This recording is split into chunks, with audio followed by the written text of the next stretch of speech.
Broadcast is now starting. All attendees are in listen-only mode. Hi, everybody. Welcome to another Strat Chat webinar session. The broadcast will be starting shortly, but in the meantime, as everybody's getting into the room, just kind of ask yourself, what do you hope to learn from today's session? And you can share that in the chat box or in the questions box to us. And you can also tweet it to us at Strategyzer if you use the hashtag StratChat. We'll get going in just a couple of minutes.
All right, let's get going. Hello, everybody. Good morning, good afternoon, or good evening, wherever you are in the world.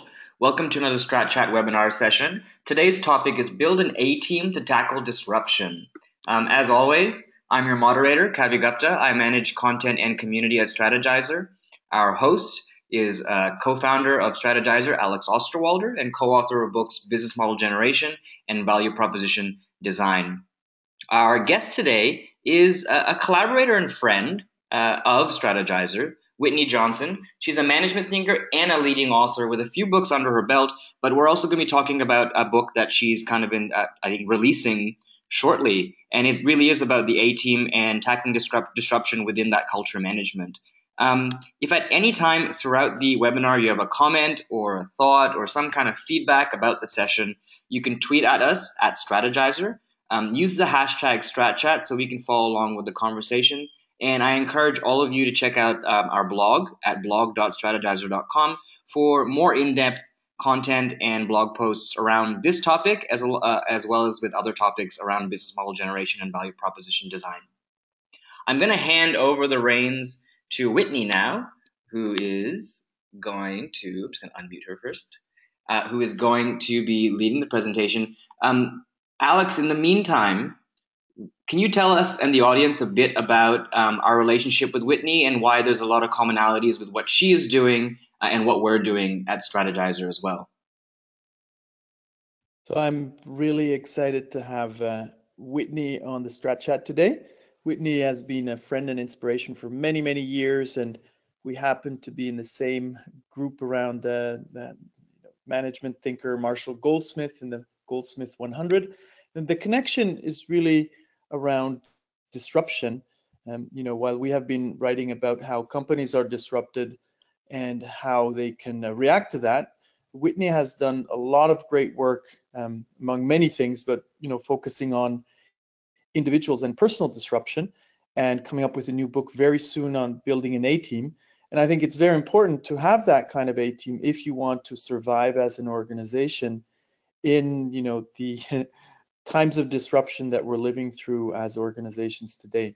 So Whitney, I'm going to hand it over right away to you, and you're going to show us a couple of slides, and then we will move towards a conversation, right?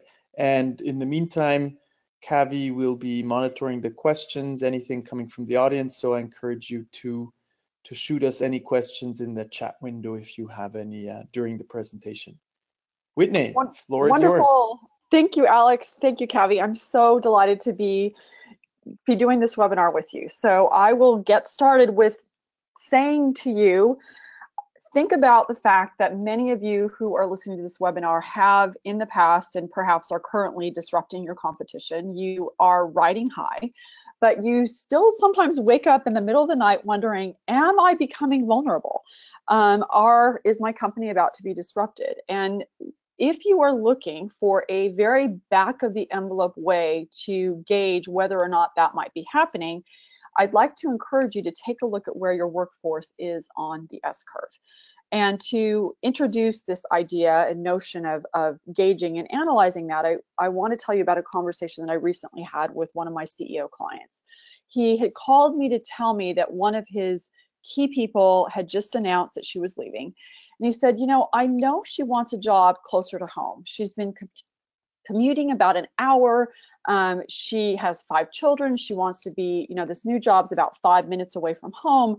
But as she was sitting across the table from me, I had this feeling that she didn't like working here. And perhaps more importantly, she didn't like working for me.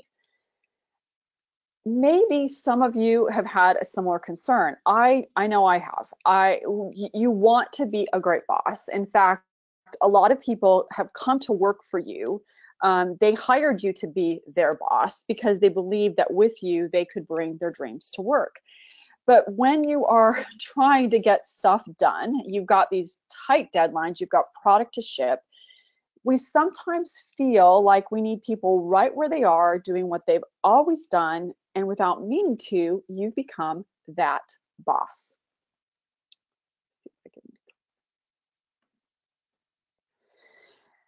And so you've got a revolving door.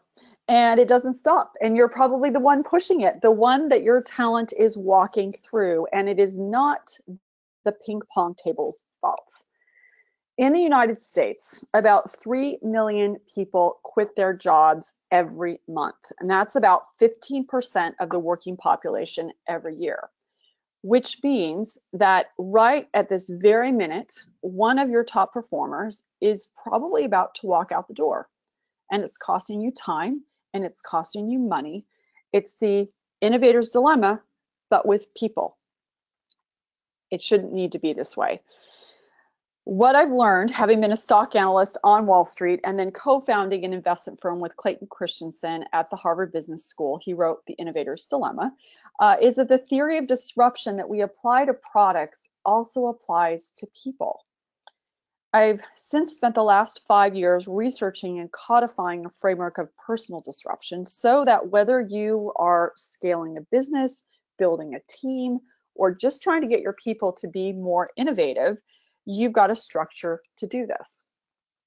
So some of the questions we're going to answer today is, how do you stop the revolving door? How do you avoid being disrupted because you're stopping the revolving door? How do you ship even more product?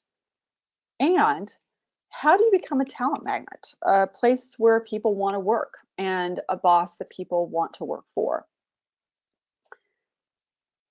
Start with leading them up the learning curve. You give people an opportunity to learn and to do what they haven't done. Can you imagine for just a moment sailing over 200,000 miles, the distance from the Earth to the moon, in a year when there was no GPS? Think about what would it have been like to be the first European to visit Sydney, Australia? What about discovering the Hawaiian Islands? To be one of the greatest explorers and map makers in history, mapping a third of the globe, and your maps are still in use 200 years later. And yet, I wonder, would any of this have been possible had it not been for someone who was willing to lead a person up the learning curve? 3 someones in particular.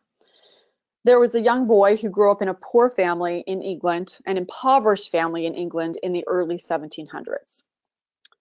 The lord of the local manor saw him as gifted, so he paid for school. When the sea called to him, a ship owner took him on as an apprentice. And then after working his way up the ranks in the merchant navy and disrupting himself to join the Royal Navy, an up-and-coming officer brings him along. Without these talent spotters who recognized and developed his talent, he may have never done any of these things. Captain James Cook may have wasted away, unaccomplished, unknown. Instead, he wrote in his journal, "I've sailed farther than any other man before me." Now, Star Trek fans may know that Captain James T. Kirk is modeled after him. He's a man who wants to boldly go where no man has gone before. That is what people want on the job. It's what the people who work for you want. It's what we all want. We want to go boldly. We want to go boldly where we haven't gone before. And yet, we also like a bit of predictability. If we could peek into the crystal ball, we would. If we could take off in our starship full of dreams while remaining in the station, we might. So we've got this conundrum. Disruption or change is what makes innovation possible.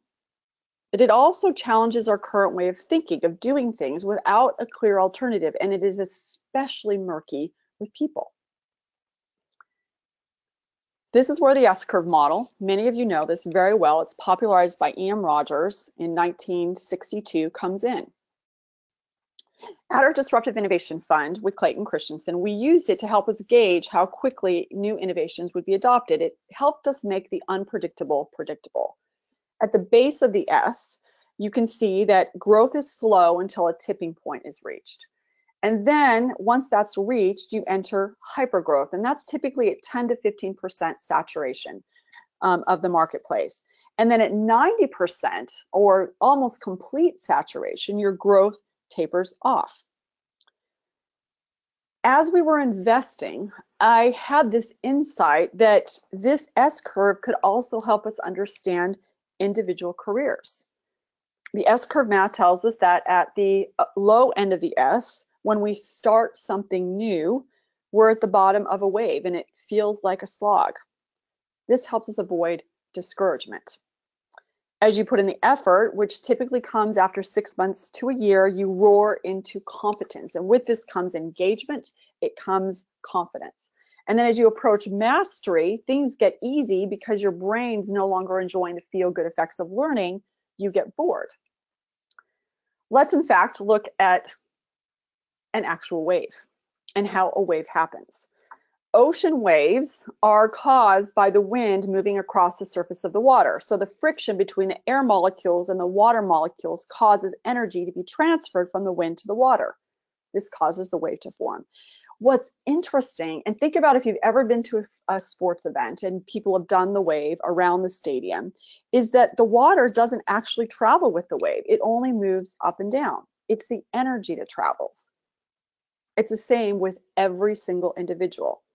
At the low end of your learning curve, there's not very much energy, but with the friction of a challenge, the energy builds until it peaks, it crests, and then the energy eventually crashes.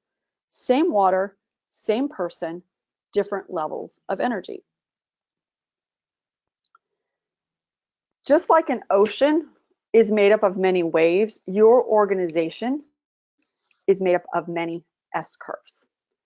And what we found in our research is that you build an A-team, a team that can effectively manage through change, a team that will avoid being disrupted with 70% of your people in the sweet spot of engagement, 15% of your people at the low end, and 15% of your people at the high end. Now, in the follow-up, Cavi's going to send to you a link where you can go to my website, whitneyjohnson.com/diagnostic, and see where you are on the S-curve. But we thought it would be fun if we do a poll and see where you all think you are right now. How many of you feel like, and Cavi, if you can put up the poll, how many of you feel like you're at the low end of your learning curve right now? So you're in a role, or you've just started a new business, or you've started a new project, and you've been there 6 months or so, less perhaps, and you're looking up at the top of that S curve and it's feeling kind of daunting. There's lots of days where you don't really feel like you know what you're doing yet. How many of you are in the sweet spot? You've been in this role for maybe a year now, 2 years, and you know what you're doing, you feel competent, you feel confident, you're very, very engaged. And then how many of you are at the high end of that curve, where you've been there 3, maybe 4 years, and you're thinking, I think I got this. I really got this, but now I'm a little bit bored. Love to see where people are showing up. Just give another 5 seconds for the poll, and then we'll Okay. results. And Whitney, I'll ask you a question after we see the poll results. Is that okay? Yeah, absolutely. Absolutely. All right, here are the results. 34% said they're on the low end, 45% Yep. say they're in the middle, and 24% say that they're on the high end. Okay. All right. Alex, do you want to ask your question? Yeah, I was first surprised with the poll results, right? And probably we have a lot of curious people on the call, so very few are getting bored with their work. But one thing I was curious about, what's interesting is when we talk about organizations, we often make the distinction between the more exploit-oriented part of the organization, which you would call the execution engine, which is almost all of the organization these days. And then on the explore side, where you really have, inventing new growth engines, where you focus on innovation, you might have a slightly different profile. So I was wondering if you, in your research, made a distinction between types of roles, those who are more related to innovation and growth, and those who are more related to execution and running the supply chain or so, if you see a difference. Because I would guess that maybe some people are more comfortable with stability and less comfortable with ambiguity, and on the other hand you have some people who would get quickly bored if there was too much stability and are more interested in ambiguity, more the entrepreneurial types. Have you seen any difference in profiles according to roles? That's a great question, Alex. So we have not looked at that yet. It's something I think that would definitely warrant further research. So thank you for raising that. What I would say is that as a general rule, though, because you're kind of slicing it differently, as a general rule, when you're at the low end of a curve, you are going to be in this exploratory place and partly in the sweet spot, regardless of the role that you're in. Because if you think about how the human brain works, when we feel like we know how to do something, we start to chunk, like lots of chunking intellectually. And so we stop feeling uncertain and stop asking questions. And so even a person who's incredibly expert, so for example, like not a neuroscientist, but like a rocket scientist, you need to maintain their domain expertise, but you can still get them to be thinking in an innovative way of questioning, why do we do it like this, by having them in a different configuration with a different type of team. So I would say in general, even with lots of expertise, you want to put people at the low end of the curve. In general, low end, middle of the sweet spot is going to be more of the exploratory phase, and execution is going to be middle of the sweet spot and up. And so for me, I would slice it of, it's a cycle of explore, execute for pretty much everybody on your team, because our brains all need to be learning and then learning, continually learning. And when we've learned what we need to learn, then we need to do something new. Yeah, makes sense. So maybe one follow-up question. So one of the things I feel like is a big challenge for organizations is that they're losing a lot of the entrepreneurial talent, right? Those who will get bored if there's nothing to learn anymore, and if they just have to do certain jobs but that don't really correspond to their profile. Is that something you've seen, in your consulting or in your work, that the biggest challenge, you were referring to the talent, the talent challenge there, that companies are losing some of their most entrepreneurial talent, those who are really good at creating those new growth engines? Is that something you've seen? Absolutely. Yeah, absolutely. I mean, and that's I would see that's basically the raison d'etre of this book. Because as I was, after I wrote Disrupt Yourself, and this 7-point framework and this is how you do it. I would have people that are more entrepreneurial, more willing to disrupt themselves, say, I get it, I got it, I got it, I got it. I want to do this, but how do I make this happen inside of my organization and company? And so build an A team is about, and we're going to talk about this over the next couple of minutes, is how do you create an ecosystem and make it possible for someone to be entrepreneurial in the sense of they're continually asking questions, learning, and then asking more questions and then learning some more, etc. Excellent. So yeah, I'll let you get back to your slides. Otherwise, we'll get completely off track. I know. This could be a 2-hour conversation, which could be really fun. So what I would say, just a quick observation for each of you, is that if you were a company, if we collectively in this moment were a company, what it would mean is that we have a lot of people who are at the low end of that learning curve, which is really good. And we're going to talk a little bit more about this in a minute, of both the pros and cons of being at the low end of the curve and some discoveries that you're probably making about the contributions you can make to your organization.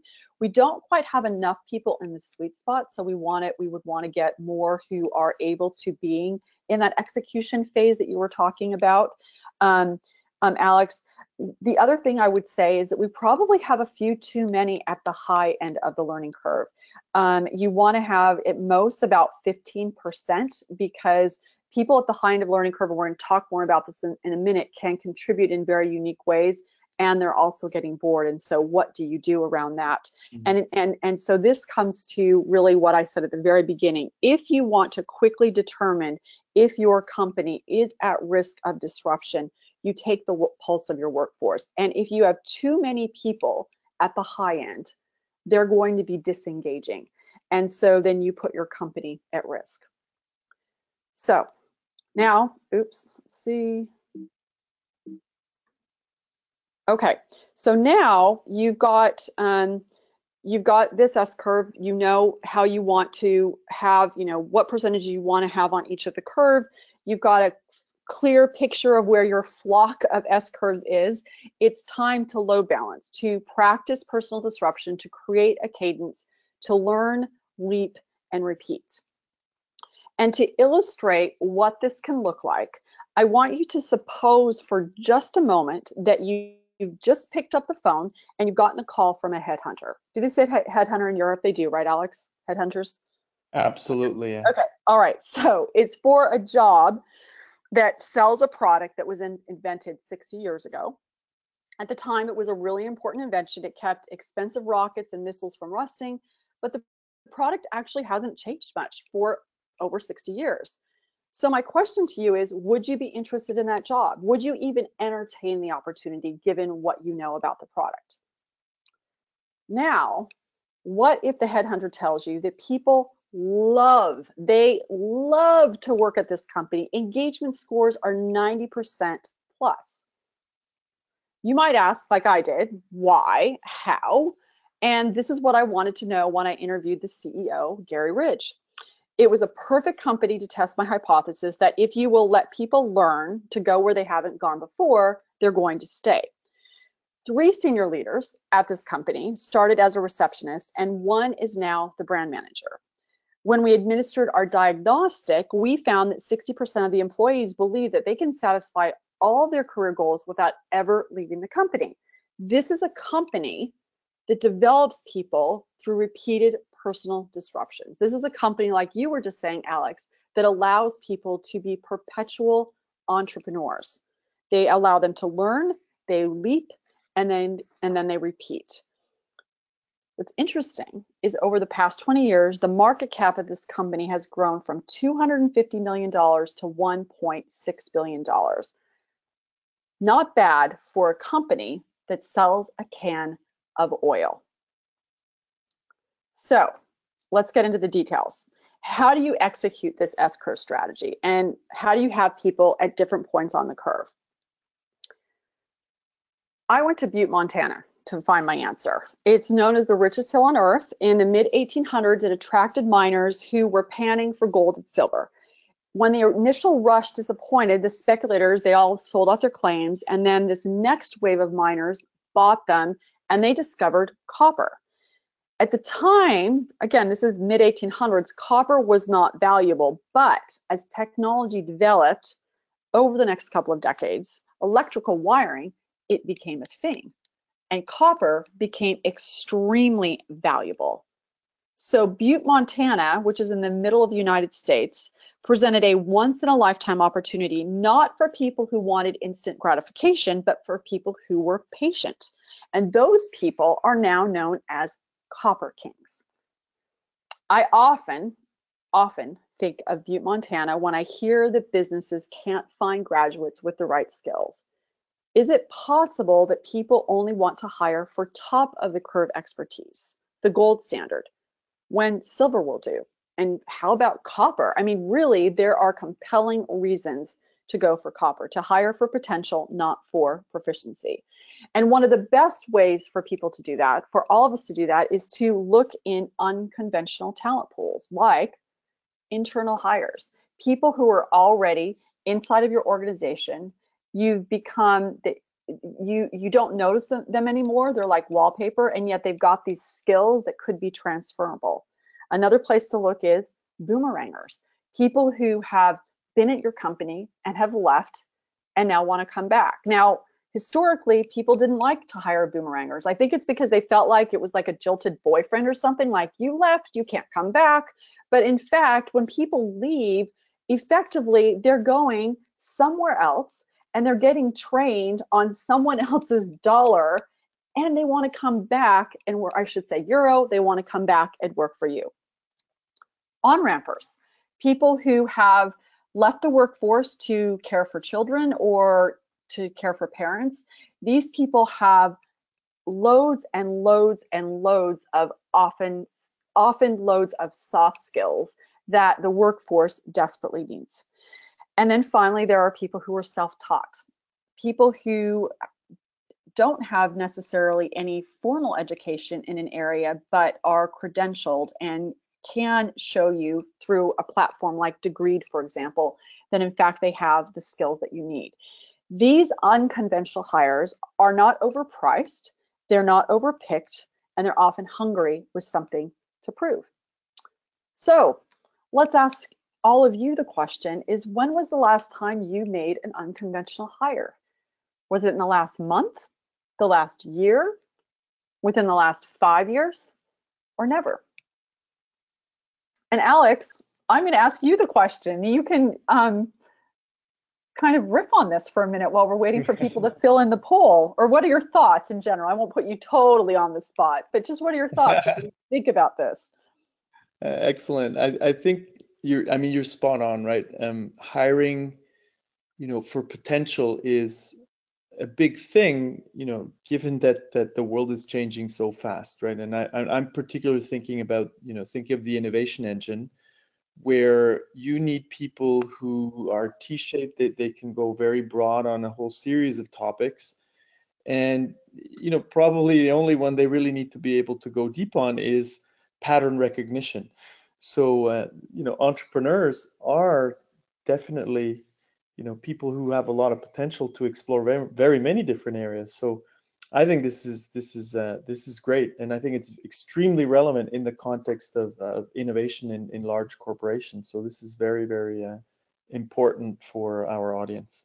So Javi, you got the results. Yeah, Cavi, it's interesting. Go ahead. The poll results are as followed. 15% say last month was the last time they made an unconventional hire. 29% said last year. 23% said within the last 5 years, and 33% have said never. So what's interesting about that, as I look at that, I think obviously there's an opportunity with the 33% that never. I suppose I shouldn't be surprised. I thought it would be lower, but given that your audience is the people who are on this are self-selecting and are interested in business model innovation, et cetera, I think that's really encouraging. Don't you, Alex? I think absolutely. I would have expected that never to be higher, and of course, it depends a bit where you draw the line, right? Right. And I was thinking of myself also as as an employer with our growing company. In some cases, you would probably go more for the functional experience, and you quickly need to fill a job. But at the same time, the world is evolving, so it's a tricky question. It's not an easy one to answer. Yeah. So okay. So here. Oops. I have to keep on toggling back and forth. Okay. Here we go. So I have a background as being an investor. So when you hire for potential, you're effectively buying low and selling high, and time is on your side. And just remember that time plus competence equals boredom. There's a quote I love. I'm going to read it out loud to you, although you can scan it. Is if we stay where we are, where we're stuck, where we're comfortable and safe, we die there. We become like mushrooms, living in the dark with poop up to our chins. If you want to know only what you already know, you're dying. So that's the low end of the curve, and the motivation for our being willing to be at the low end of the curve. So now you've got all these people who are basically unstuck, people who are at the bottom of their curve that makes up 15% of your team. And what do you do with all these folks? Well, the first thing you want to do is you want to have a plan for this person. No mushrooms. You want to remember that whenever you hire someone, you subconsciously, we do it, and we believe that there are one true love, that they're going to be there forever, but they won't be. And so it's really important for us to have a plan, embracing this constraint. What do we want them to accomplish during their first 6 months at the low end of the curve, their 2 to 3 years in the sweet spot, and their 6 months at the high end before you help them jump to a new curve? Second thing is you want to make sure you let them do their job. After a talented high performer at Boeing was promoted from an individual contributor to a manager, one of his engineers announced that he was quitting. And when he asked the engineer, why are you quitting? He's like, well, you micromanage. You've made 14 changes to my work. Your job is not to do my job. Your job is to help me understand the bigger picture, to plug me into the network, and to advocate for me. Well, the employee still quit, but the manager apparently learned his lesson, because young Alan Mulally went on to become the CEO of Ford, one of the best CEOs of our time. The third thing that we want to do with people at the low end is to recognize the value of their inexperience. And because so many of you are at the low end of the curve right now, you're going to totally get this. You're going to understand that you're slow right now, but you're not blind through familiarity. You're going to ask questions like, why do you do it like this? Those kind of 3-year-old questions that feel kind of annoying, but there must be a better way is how you uncover huge strategic opportunities to play where no one else is playing. And as you're disrupting yourself, by allowing the people on your team to disrupt themselves, you are finding disruption opportunities for your organization. Okay, so let's go next. Now, your low ender is graduating to the sweet spot, and the question is, how do you manage the 70% on the sweet spot of the curve? And let me answer that question by asking you another question, which is, how many of you have ever wanted to buy something? And we don't have a poll, but picture this in your head, like a Dodge Ram 2500 that has a heavy-duty 6.4 liter Hemi V8 engine pumping out 410 horsepower and 429 pound-feet of torque. In Europe, you'd go to jail if you would want one of those for environmental crime. Okay, well, so think of the Wild West of the United States, all of these rebel cowboys for just a minute. Okay, so for largely emotional reasons, obviously this is not a work truck. There's a man who goes out and purchases this truck. And because the other member of his investment committee, his wife, had dissented, he was eager to demonstrate how useful this truck could be. So naturally he goes out and decides to cut and haul a load of firewood. It's October, early snow, drives up the mountain. Because of that snow, it gets deeper and deeper. The road's slicker and slicker. Still, he's charging on, confident in his truck. Well, when he finally pulls off the road to cut the wood, the truck gets stuck and the wheels start to spin. And he's wondering, how am I going to extricate myself from this worrisome, and my wife is going to tell you I told you so situation? So he gets out of the truck and he just starts to chop wood, and he chops wood and he chops more wood, and he chops and chops and chops until eventually he's able to load the entire back of the truck with the wood. He's now exhausted. He's thinking, okay, well, because hope springs eternal, I'm going to try one more time to drive out of the snow. He turns the engine on. He puts the pickup into gear, and as if by magic, the truck inches forward and he gets unstuck. The heavy load of the wood gives the truck traction. And it's the heavy load, our constraints, that give us traction to drive up a curve. This is what your sweet spotters need. As they gain momentum, they need more, not less friction. Remember the wave. It was the friction of the air molecules on the water that created the wave. Your people, you in the sweet spot, those 40% of you, you need friction so that you can learn and then prepare to leap. And so I'm going to tell you, actually, I'm going to skip this because I don't want to run out of time. I'm going to keep going. You basically need to give your people Goldilocks assignments.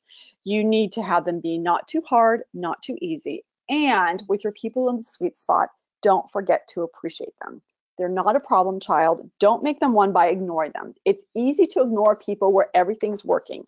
But as you make it hard, but not too hard, people stay engaged. Engaged people innovate. Engaged people lower your we're about to be disrupted score.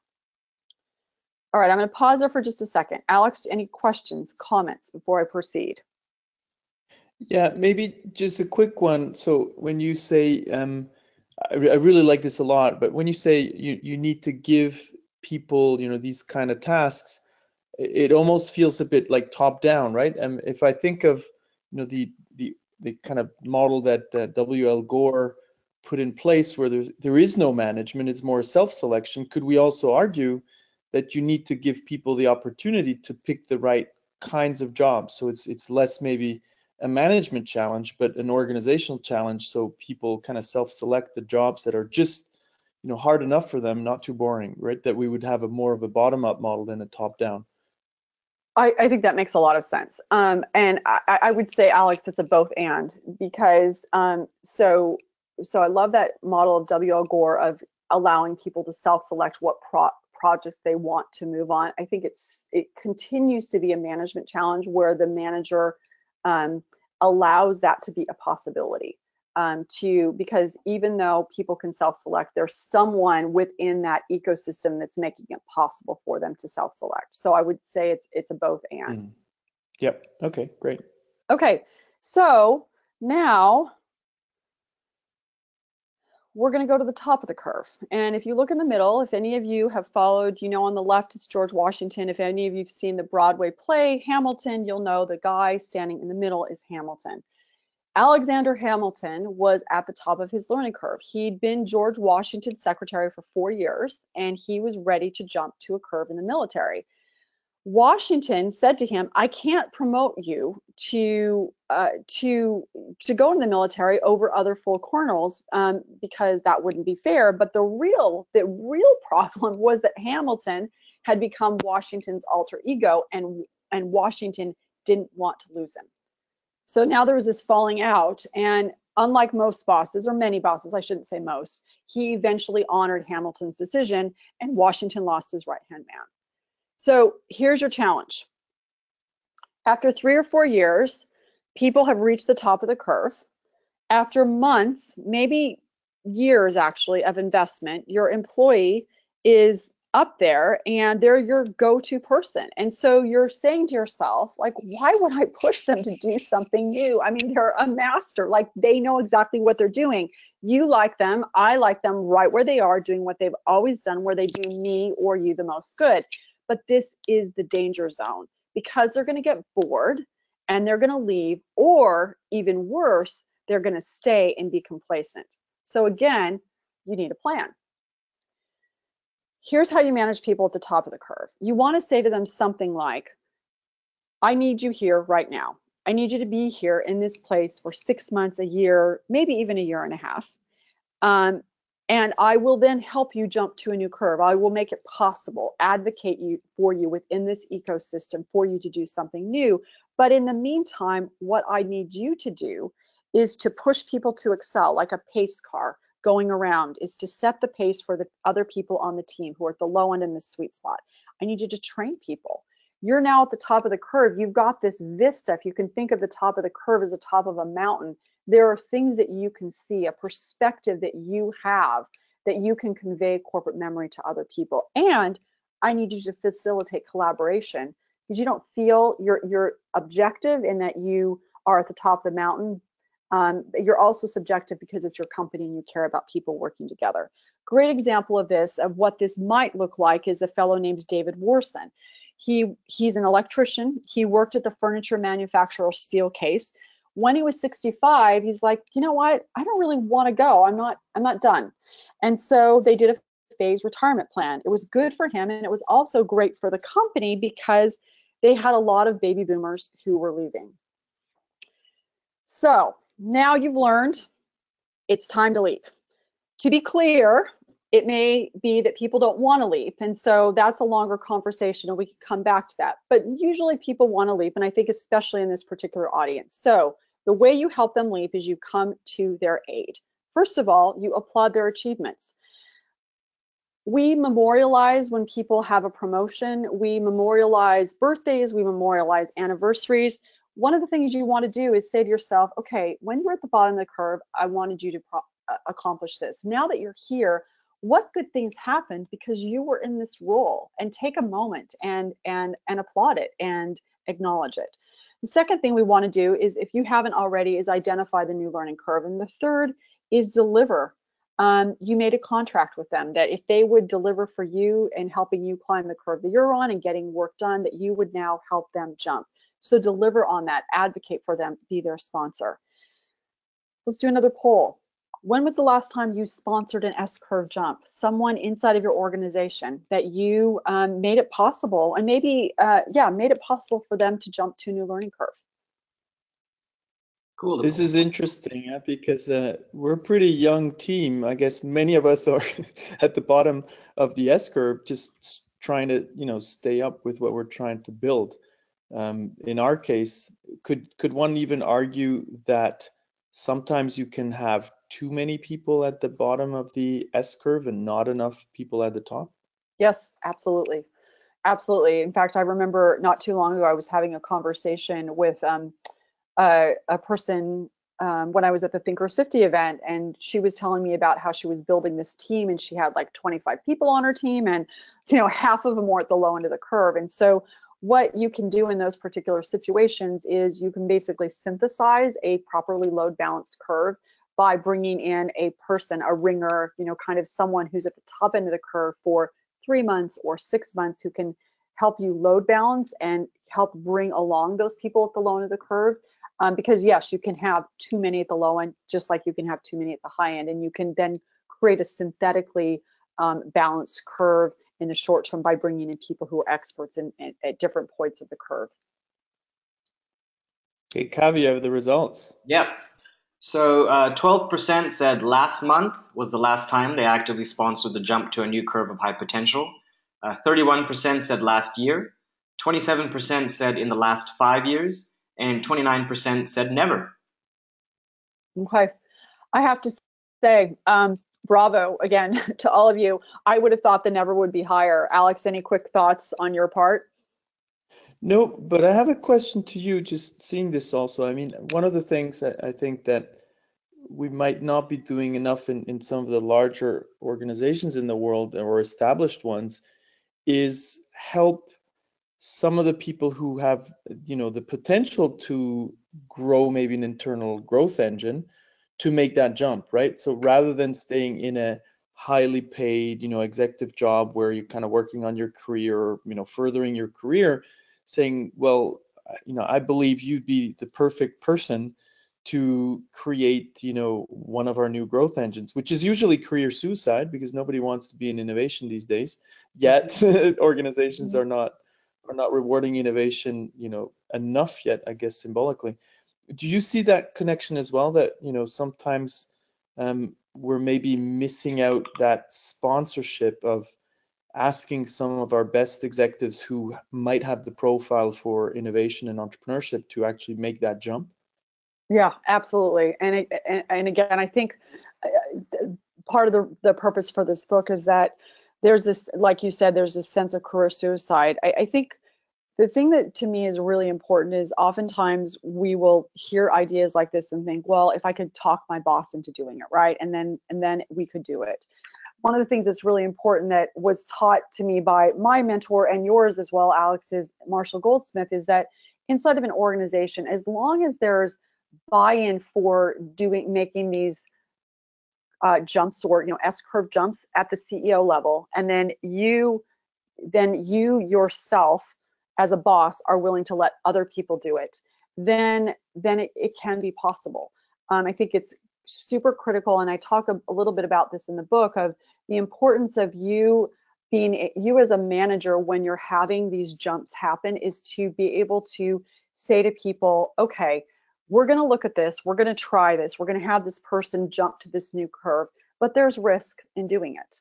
I think there's a 70% possibility that will work. There's a 30% possibility this person moving them to this new thing isn't going to work.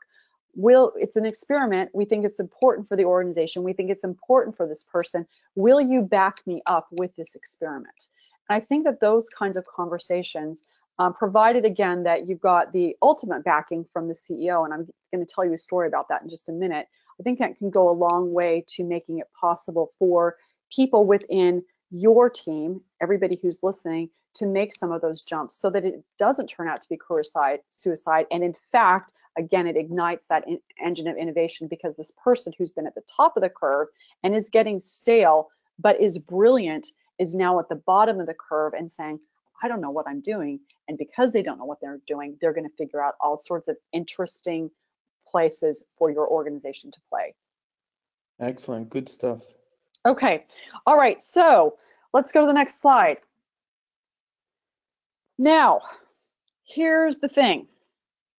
Kind of what you just asked, Alex. You kind of previewed the question. What are some of those objections that people are going to have? Why would I move a star employee to a new role? Why would I hire someone with potential rather than experience? And how is it possible that an underperformer in one role might be a standout in another?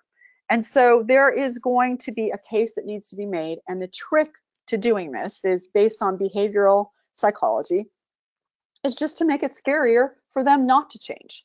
You can use a script that looks something like this. If you don't let that high performer do something new, allow them to try something that will re-engage them, you're going to lose them. And you just can't continue to like people right where they are, because they won't stay. So if you don't help broker that in-house move to keep them stretching, they'll move to a different employer. Even if they do stay, they won't be engaged. And if they aren't engaged, they won't innovate. They may not even really work. And if they don't innovate, your company will become less competitive. Research says from Accenture that high-performing companies surpass their peers on let me back up. High-performing companies that surpass their peers on all financial metrics across business cycles are those that develop capabilities before they need them. The underperforming companies don't, and so they can't compete. To further bolster your case, I'm going to tell you a story to basically pack the parachute for getting buy-in for what you're trying to do of having people jump S-curves. You might want to tell them a story something like this. Suppose for a moment that you are the VP of sales, one of 25, overseeing a billion-dollar line of business and have 1,000 reports. That's what the top of the S-curve looks like for Dan Shapiro at LinkedIn. So Dan started in 2008 in operations when there were 600 people. After performing well for 2 years in 2010, so he's moved up the curve, he jumps to the bottom of a new curve. He's in sales now. It's a $50 million line of business. He's got 8 reports. Bottom of the curve. By 2013, he's up at the top of the curve 3 years later. It's a $1 billion line of business. Dan Shapiro has a walking meeting with the CEO of LinkedIn, Jeff Weiner, and he shares his dream, I want to become a tech company CEO someday. And Weiner says, if that's what you want, you're in the wrong job. You cannot get there from here. So Dan, after a huge bout of frustration, probably a little bit of sulking, he comes back and he says, okay, I'm ready. Let's build great products.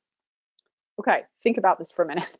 You want to go from being a VP with 1,000 direct reports to an individual contributor with 3 people, and you've got no real guarantees.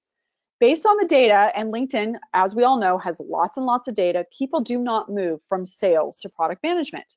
So question for you, would you let this kind of high performer jump? Seriously, would you let them do that? Well, Mike Gamson, his then boss, and Jeff Weiner, the CEO, they did. They let him jump. Now, Dan Shapiro says there were parts he was terrible at. I mean, because he was at the bottom, inexperienced, but there were parts he was amazing at. And today, he's VP of LinkedIn's $2 billion talent solutions and marketing business. He has sales that he used to run reporting to him, and he also now has product reporting to him. This step back was a slingshot for him, but it was also a slingshot for LinkedIn. And that's what people at your top of your curve want. When you let your people disrupt themselves, you lower your about to be disruptive score. So, last poll for the day. We're starting to wrap up. When was the last time you had a boss that made it possible for you to disrupt yourself, excuse me? Cool. That's a great question. And while you're filling this in, one of the things I would love to encourage you to do once we're finished this afternoon, or finished to get our time together, is to thank that boss. Send them a tweet, send them an email, give them a call, and just say thank you for making it possible for me to disrupt myself and to continue to develop, and for being a great boss. I really like that suggestion, right? Because sometimes the feedback loop is not closed, right? And then people who lead others don't always know, or what they're doing right and what they're not doing right. Now, there are a couple of systems out there that allow employees to give each other cheers, but I think it's very, very important to say that thank you, just so the other person knows it's appreciated, right? Because we don't always know what we're doing right and what we're doing wrong. We always get the blame. We never get the other side. Right. We tend to know when we're doing wrong because people leave. But okay, so when was the last time you had a boss? 15%, wow, okay. 17, never. Okay. All right. So what I would encourage each one of you to do that are listening today is for the 74% of you who have had someone do that for you, is to go tell them thank you. And then for those of you who have not yet, then be that boss. Be the person who lets other people disrupt themselves and model for the people that are around you. So one other quote for you, and before I move into my final thoughts, this is from John Maeda. He was a former, he's a coder. He was a former president of RISD, the Rhode Island School of Design, brilliant person. And he said, once you're the expert, you protect yourself like Wile E. Coyote. Remember that from Roadrunner? And in the end, you create shields. He says, I like giving up my shield. It's like giving up my Kevlar jacket. So last thought that I want to share is, have you take a look at this loaf of bread. It's freshly baked bread. You may have, the last time you had some bread is slathered it with butter and homemade jam, and just smell that aroma of that bread. And we bake bread and we also break bread together. When we break bread together, it releases oxytocin, and it's a beautiful experience when we come together and break that bread. Bread, we all know, well, maybe you don't know, but I'm going to tell you, it needs enough yeast, it needs enough water, enough sugar in order to rise. If it doesn't rise long enough, you get what the pioneers called hardtack. If you let it rise too long, it collapses. Bread requires attention, but not too much. And part of the magic is that much of the work, it just does it on its own. Just as it's possible to bake that perfect loaf of bread, to be a baker, it's also possible to build an ideal team to be a maker. You start with your raw ingredients, you hire for potential. In order for people to rise, you give them encouragement and challenges, that friction that we talked about. And then once they've risen, once they get to the top of the curve before they collapse, you give them something new to do. You learn, leap, and repeat. When you help others do the same, you build an A team, you help people rise. When you do this, you avoid disruption, you get the gold star, and you become a boss that people want to work for. That's the end of my remarks, Alex, and now we can go to questions. Awesome. I think we'll do the questions after via blog post, but we have 3 minutes left before we wrap up. I have one question for you. Let's say, I'm in an organization and I want my boss to start understanding this and thinking about the A team. So other than, buying the book and maybe giving it to a boss, what would you say are, the best ways to pitch these ideas to a boss? Why would a senior leader want to listen to their team and say, hey, that makes a lot of sense? What would the pitch be? Oh, that's such a great question. I think I want to think about this some more, but as a starting point, I would say to the boss, I think, I love working here. I am so happy to be working for you. And I've been thinking a lot about how we could make our team even more innovative. And so I've been doing some analysis of this thing called an S curve or a learning curve, and how you can be at the bottom, in the middle, and the top. And when you're able to be most innovative and most productive as a team, when we have people at different points on their learning curve and their learning. And I've taken this diagnostic, and I've discovered that I'm at the at the low end or in the sweet spot.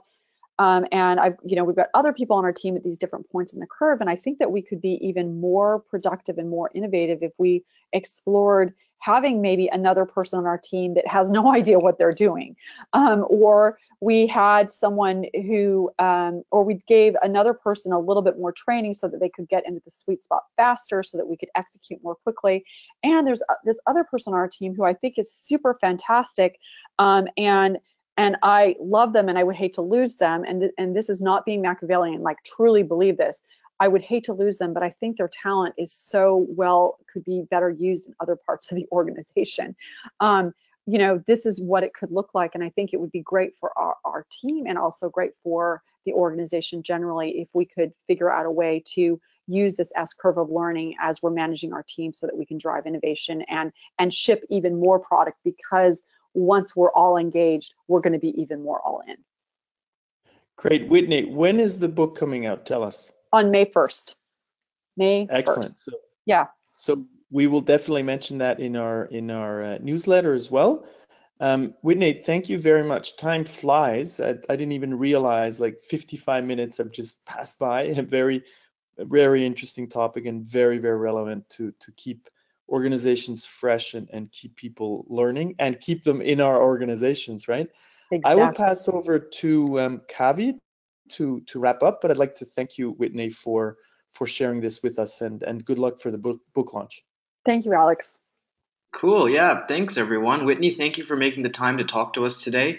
I'm just going to repeat a couple of things. We are going to provide a recording of the session 24 hours after this broadcast.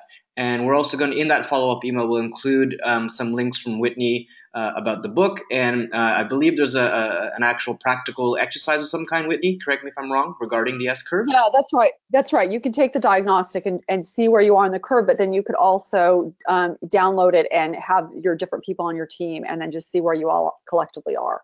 Cool. Fantastic. Thank you, everyone. We are going to end the session now. Have a great day wherever you are in the world. Bye, everybody.